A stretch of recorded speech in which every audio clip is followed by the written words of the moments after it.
नमस्कार प्रिय मित्रों। मैं आपका ज्योतिष मित्र राजकिशोर पांडे मेरे यूट्यूब चैनल ज्योतिष सार में आपका स्वागत है। आप अपनी जन्म कुंडली का फलादेश चाहते हैं या अपने प्रश्नों के उत्तर चाहते हैं या अपनी समस्या का समाधान चाहते हैं या खराब ग्रह दशा के विषय में जानना चाहते हैं या कुंडली मिलान आदि के विषय में जानना चाहते हैं या शुभ मुहूर्त आदि के विषय में जानना चाहते हैं तो आप इस मोबाइल नंबर पर संपर्क कर सकते हैं 8860531974। साथ ही मित्रों, यज्ञ अनुष्ठान पूजा पाठ आदि के विषय में भी संपर्क कर सकते हैं 8860531974 कॉल पे या व्हाट्सअप SMS पे। आज का मित्रों कार्यक्रम होगा भाव के विषय में। 12 जो घर होते हैं जन्म कुंडली में उन्हें भाव बोला जाता है और उन 12 भावों पर प्रत्येक ग्रह का अपना अपना प्रभाव होता है। कारक ग्रह कहा जाता है। हर एक भाव में एक कारक ग्रह होता है। और सबसे पहले जानते हैं कि लग्न जो पहला हाउस होता है, पहला भाव होता है, लग्न का कारक सूर्य होता है और सूर्य से व्यक्तित्व, पिता और आँख की रोशनी जाना जा सकता है। सूर्य की जितनी अच्छी पोजीशन होगी, सूर्य कहीं भी बैठा होगा लेकिन कारकत्व तो उसका पहले हाउस का होता है, वो पहले हाउस को भी अपने तरीके से कवर करता है। मित्रों, दूसरे हाउस का, दूसरे भाव का कारक गुरु है। गुरु जबकि इसी हाउस में बैठ जाएगा, दूसरे ही हाउस में जिसका कारक है, तो उसका फल बल्कि न्यूनतम होता है। कहीं दूसरे हाउस में बैठ करके और यदि इसमें दृष्टि देता है अर्थात या किसी भी प्रकार से इस हाउस को वो बेनिफिट यानी फ़ायदा देता है, उसकी बलाबल स्थिति के ऊपर निर्भर करता है। मित्रों, तीसरे भाव का जो मालिक है वह मंगल और बुध होता है। तीसरे हाउस में मंगल और बुध से, मंगल से मित्रों भाई और वीरता और साहस, पराक्रम देखा जाता है। मित्रों,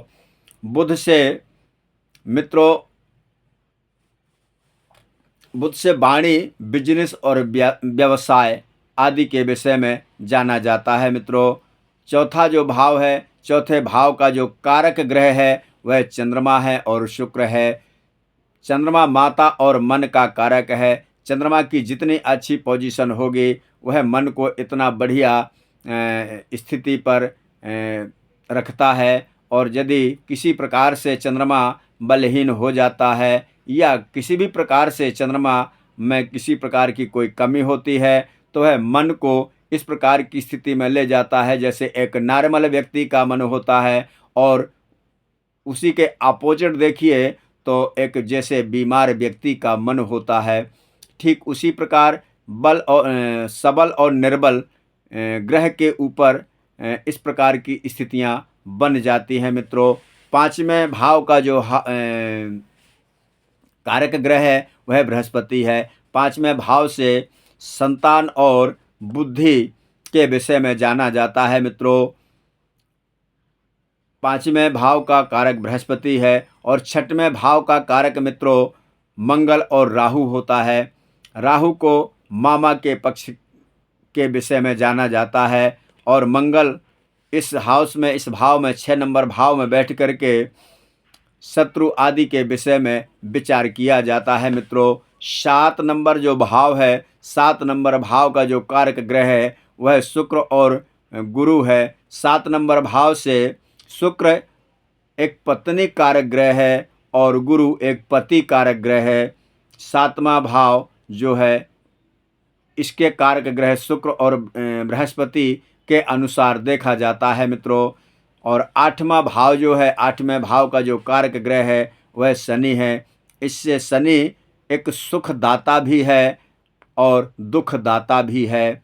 शनि इस भाव का कारक होता है। शनि की ही कारकत्व में जीवन और मृत्यु निर्भर होती है। मित्रों, इस 8 नंबर हाउस का जो कारक ग्रह है वह शनि ही होता है और 9वें हाउस का 9वें भाव का जो कारक ग्रह है वह सूर्य और गुरु होता है मित्रों। 10वें भाव का जो कारक ग्रह होते हैं वह बुध और सूर्य और गुरु और शनि होते हैं मित्रों। 11वें भाव का कारक ग्रह गुरु होता है मित्रों और 12वें भाव का कारक ग्रह शनि होता है।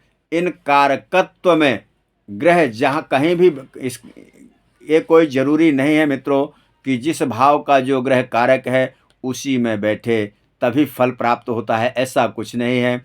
कहीं भी बैठ कर के वह अपना परिणाम देता है। ग्रह की स्थिति के ऊपर निर्भर करता है मित्रों कि ग्रह की पोजीशन कैसी है, ग्रह कितना बलवान है, कितना कमज़ोर है, शत्रु पक्ष में है, मित्र पक्ष में है या किसी प्रकार के दोष में तो नहीं है।